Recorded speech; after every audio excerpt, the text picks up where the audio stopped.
Hello friends. तो अभी एक न्यूज़पेपर की जो एक हेडलाइन है वो बहुत छा रखी है, जिसमें लिखा है कि सीईटी जो है वो आपके आ जाएगा सीजीएल चॉइस या जितनी भी एग्ज़ाम वो सीईटी से हो सकती है, जिससे आपने अनुमान लगा लिया।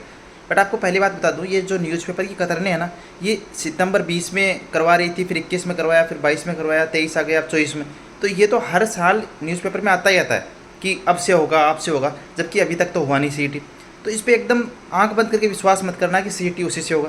ठीक है, अगर मान लो सीईटी होता है और सीजीएल भी सीईटी से होता है, तो उससे फ़र्क क्या पड़ना है, मेंस तो वही होना है। और आपके जो सिलेक्शन के जो मार्क्स डिसाइड करेगी, मेरिट डिसाइड करेगी, वो तो मेंस डिसाइड करेगा, और वो एसएससी वाले पैटर्न में ही होना है। ठीक है, और मान लो प्री में ये लागू हो गया सीईटी, तो सिलेबस में कोई बड़ा बदलाव नहीं होगा, ऑलमोस्ट यही चीज़ें होंगी। तो आप अभी मैंने एक दो जनों का कमेंट देखे, वो कह रहे हैं कि अब तो पढ़ना ही व्यस्त है, डेली टारगेट करने का क्या मतलब है, या पढ़ने का क्या मतलब है। तो उनको बता दूं, सिलेबस ऑलमोस्ट सेम रहने वाला है। सीटी जो मान लो पहला एग्जाम होने वाला है क्वालिफाइंग वाला, ठीक है, उसमें भी सिलेबस ऑलमोस्ट सेम है, थोड़े बहुत चेंज होंगे। और जो आपका मेंस होगा वो तो सेम यही पैटर्न होगा जो एसएससी का है। तो पढ़ना इसलिए ज़रूरी है कि कोई बड़ा बदलाव है नहीं, और मेंस भी सेम है, जिससे आपकी जो है पोस्ट डिसाइड होगी।